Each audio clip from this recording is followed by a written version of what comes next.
Comment gérer facilement son argent en 2020? Salut à toi, c'est Mathias. Dans cette vidéo, on va parler d'un sujet dont je n'ai jamais parlé sur ma chaîne et c'est dommage parce que c'est quand même un sujet super important pour gérer ses finances. Justement, comment gérer son argent en 2020? Peut-être que tu es salarié, peut-être que tu es étudiant, peut-être que tu es, j'en sais rien, au chômage, entrepreneur, peu importe ta situation en fait. On a tous plus ou moins des sources de revenus. Ça peut être l'argent de tes grands-parents, ça peut être, je sais pas, l'argent qui découle de tes investissements en bourse, en immobilier, ça peut être tout simplement ton salaire, ça peut être tes projets. Moi par exemple, je touche des revenus de YouTube et cet argent-là, il faut bien que je le gère. Et en fait, la problématique, c'est quoi? C'est que malgré le fait qu'on ait des sources de revenus, on ne sait pas gérer notre argent et en fait, on dépense un peu tout, n'importe comment, de manière irrationnelle, en fait, sous le coup de l'émotion. Quand tu vois le dernier iPhone, tu te dis « je le veux, il est trop beau et tout », tu l'achètes et après, moins 800 balles sur ton compte, tu as travaillé pendant un mois pour avoir ces 800 balles et après, tu es complètement fauché. Et en fait, le problème, c'est que ne pas avoir de stratégie de dépense, c'est en fait vivre avec le sentiment en fait de ne pas être libre totalement. Parce qu'en fait, quand tu fais des dépenses et que tu n'as pas pleinement conscience de tes dépenses, quand tu n'as pas mesuré tes dépenses, en fait, tu vis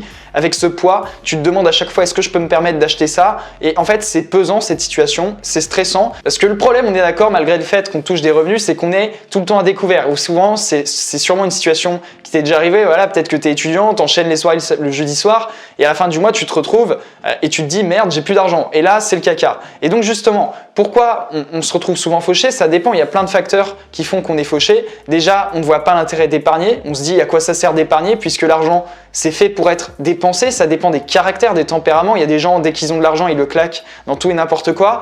Et à l'inverse, il y a des gens qui justement épargnent beaucoup parce que ça leur crée une réserve, parce qu'ils pourront s'acheter un voyage, se payer un voyage, parce que, je sais pas, ils épargnent pour leur retraite, pour un projet, pour s'acheter, je sais pas, quelque chose qui leur tient à cœur.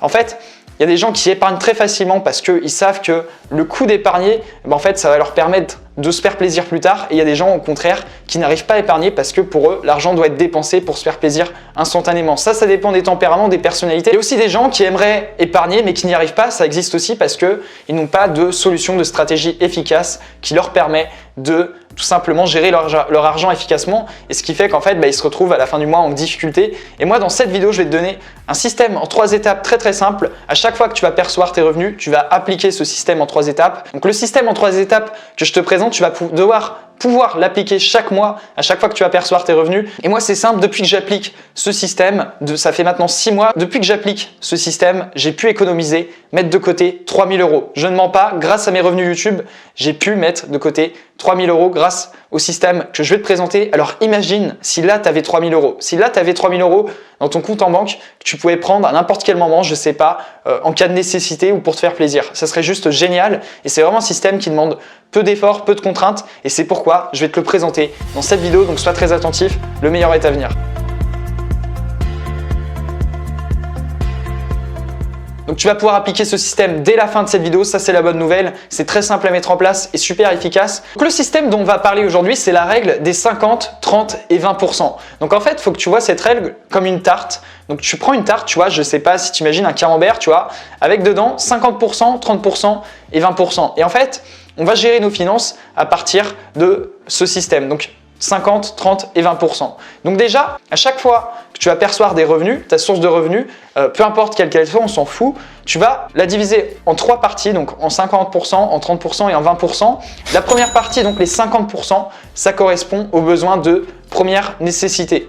Donc voilà, peut-être que tu es étudiant, je sais pas, peut-être que tu dois acheter ta nourriture, tu dois acheter, je sais pas, des soins, tu dois aller te soigner chez le docteur, tu dois peut-être, je sais pas, payer ton logement universitaire. Peu importe, on a tous des dettes, peut-être que tu dois payer ton assurance. Enfin bref, on a tous des dépenses qui sont entre guillemets obligatoires de première nécessité dont on ne peut pas se passer. Voilà, faire les courses, c'est quelque chose, c'est un passage obligé. Donc tout ça, tout cet argent-là, tu vas attribuer 50% de tes revenus à cette catégorie-là des besoins de nécessité. C'est-à-dire que la moitié de tes revenus, ils vont dans cette partie-là. Donc pour les courses, pour tout ce qui en fait est nécessaire à ta vie quotidienne pour que tu sois en gros, pour assurer tes besoins primaires et que tu sois en bonne santé, en bonne forme. que tu puisses vivre normalement entre guillemets. Donc ça peut être payer les impôts, payer la maison de retraite de tes parents, enfin bref, tu vois, ça peut être plein de choses comme ça, des choses dont on ne peut pas se passer au final, qui sont juste essentielles. On passe maintenant à la deuxième partie donc qui correspond aux 30%. Donc là on vient de voir les 50% donc besoins primaires de première nécessité. Et donc la deuxième partie, les 30%, c'est les besoins secondaires. Donc c'est ce que tu veux. Donc entre guillemets, c'est les besoins qui ne sont pas obligatoires. Là on peut donc penser aux loisirs, par exemple, je sais pas si tu pratiques un sport, à ton compte Netflix, à tes jeux vidéo, à ton shopping. En gros, cette catégorie des 30% correspond à tout ce que tu veux acheter avec ton argent. Ça peut être un portable, un iPhone, ça peut être toutes ces choses-là. Donc tout ce qui en fait consiste à te faire plaisir, à je sais pas, améliorer ton style vestimentaire. En fait, tout ce qui est en fait pas nécessaire, mais que toi, tu veux acheter. Tu vois, ça peut être pour payer tes sorties dans les bars le jeudi soir. Le problème, c'est que justement, les gens qui ne savent pas gérer leur argent mettent 50% ici. Donc dans cette seconde catégorie des 30%, donc la majorité des gens en fait qui ne savent pas gérer leur argent mettent plus d'argent dans les besoins secondaires que dans les besoins primaires. Et après, ils se retrouvent complètement à la rue, complètement à découvert. Et ça, c'est vraiment un gros problème parce que en fait, tu es en insécurité financière. Quand tu vis comme ça, tu n'es pas serein et c'est pas agréable en fait. Donc c'est pour ça, je t'invite vraiment, si toi, tu as perçu ce problème, si tu sens qu'en fait, tu dépenses trop dans des besoins, on va dire, qui ne sont pas nécessaires, dans des besoins secondaires, eh ben, applique ce schéma, mets 50% de tes revenus dans les besoins primaires et passe à 30% seulement dans des besoins secondaires. Donc 30% de tes revenus, je ne sais pas combien ça fait. Si tu touches 1000 € par mois, eh ben, ça fait 300 €. Ça veut dire que tu consacres 300 € uniquement à tes besoins secondaires et tu ne vas pas au-delà bien entendu. Et donc si tu consacres 50% de 1000 €, ça fait 500 €. Donc tes besoins primaires, tu y consacres 500 €.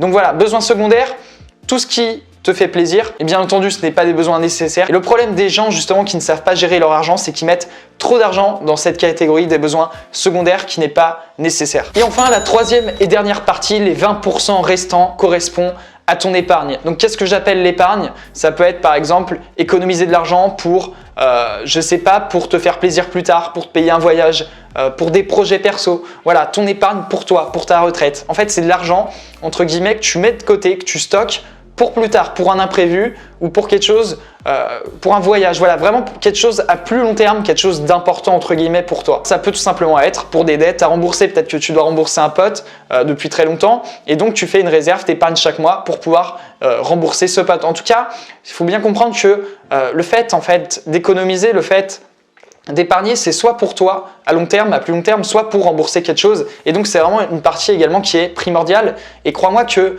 20% d'épargne chaque mois, ça peut vraiment, à la fin, t'apporter pas mal d'argent. Admettons que tu gagnes 1000 € par mois. Si tu épargnes 20% de 1000 €, ça fait 200 € par mois que tu économises. Si tu épargnes 200 € pendant un an, pendant 12 mois, ça te fait 2400 € à la fin de l'année. Imagine si à la fin de l'année, tu avais 2400 € libres dans ton porte-monnaie. Qu'est-ce que tu pourrais faire? Qu'est-ce que tu pourrais faire avec 2400 € en plus? Peut-être que tu pourrais enfin payer ta dette. Peut-être que tu pourrais partir en voyage. Peut-être que tu pourrais partir en voyage avec tes potes. J'en sais rien. Tu pourrais faire plein de trucs ou t'acheter, je sais pas, quelque chose qui tient à cœur pour toi, pour tes projets perso. En fait, épargner, c'est un investissement pour soi à long terme ou c'est tout simplement pour payer ses dettes et être libre. Voilà, mais c'est pour ça que le fait d'épargner chaque mois, faut pas le voir comme une perte, mais faut le voir comme un gain à long terme. Et vraiment, c'est quelque chose, je pense, de super important. Donc voilà, pour résumer, cette règle des 50, 30, 20% se décompose en 3 parties. Les 50%, c'est tes besoins primaires, tout ce qui est nécessaire à ta vie quotidienne pour ton bien-être. Les 30%, c'est tout ce que tu veux pour te faire plaisir, donc shopping, etc. Et les 20% restants, c'est tout ce qui est épargne pour les projets à plus long terme, pour les remboursements. Et crois-moi que l'épargne, c'est vraiment quelque chose de très important. Et donc, en appliquant à chaque fois ce système, tous les mois, à chaque fois que tu perçois en fait tes revenus, eh ben, tu garantis une sécurité financière et donc tu seras complètement libre de tes achats, de tes dépenses sans avoir cette pression de est-ce que je peux me permettre d'acheter ça et de pouvoir dépenser ton argent sans aucune pression. Et donc grâce à ce système, ça m'a permis d'économiser 3000 €. J'ai pu mettre 3000 € de côté en 6 mois. Donc toi aussi tu peux le faire, c'est très très simple, ça prend 10 minutes. Tu regardes combien tu as gagné dans le mois et tu appliques cette règle des 50-30%. Donc comme un camembert, et c'est pour ça justement que je t'ai créé un e-book, tu peux télécharger en description, que tu pourras imprimer. En fait, c'est tout simplement un planificateur sur 12 mois. Donc sur 12 mois, je t'ai fait un diagramme, un graphique en gros. Et donc chaque mois, tu vas pouvoir remplir ce graphique avec l'argent que tu auras perçu, avec tes revenus. Et donc tu vas pouvoir tout simplement gérer ton argent avec l'ebook que je t'ai créé, que tu peux télécharger en description. C'est totalement gratuit. Voilà, tu vas le télécharger et donc ça te permettra de gérer ton argent beaucoup plus facilement et de savoir où tu en es dans tes économies, dans tes dépenses et de ne plus avoir cette pression permanente de est-ce que je vais être à découvert à la fin du mois ou pas. Vraiment, c'est quelque chose qui pourra te rendre libre, plus décomplexé, plus décontracté et que je te conseille d'appliquer pour avoir des finances saines et pouvoir te faire plaisir à plus long terme. Et donc voilà, en tout cas, je suis très content d'avoir fait cette vidéo. C'est un sujet que j'ai peu abordé sur la chaîne, mais c'est vraiment quelque chose qui m'intéresse en fait. Et je suis content d'avoir fait cette vidéo justement. Je pense que j'en referai sur tout ce qui est gestion d'argent. Ça m'intéresse beaucoup. Je pense que c'est primordial pour être bien dans la vie de tous les jours en fait. Savoir gérer son argent, c'est aussi important qu'en gagner parce que tu as beau en fait gagner autant d'argent que tu veux. Si tu sais pas gérer ton argent, ça sert à rien en fait. Tu peux gagner au loto. Si tu sais pas gérer ton argent, tu dépenses ton argent dans n'importe quoi, tu peux être sûr que tu finiras à la rue et je le pense vraiment. Et donc voilà, gérer son argent, c'est aussi important qu'en gagner pour moi. Donc voilà, en tout cas, si cette vidéo t'a plu, n'hésite pas à me faire part en commentaire. N'hésite pas à me poser tes questions et à aller télécharger l'ebook du coup, c'est gratuit.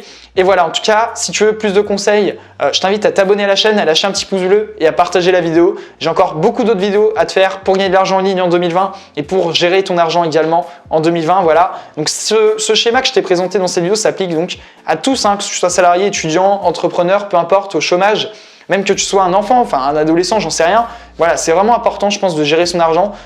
Donc voilà, en tout cas, je te souhaite plein de bonnes choses. Je te souhaite d'accomplir tes objectifs et de mener à bien tes projets. Et j'espère te revoir très très vite pour une prochaine vidéo. Je te dis à très très bientôt. Voilà, d'ici là, porte-toi bien. C'était Mathias.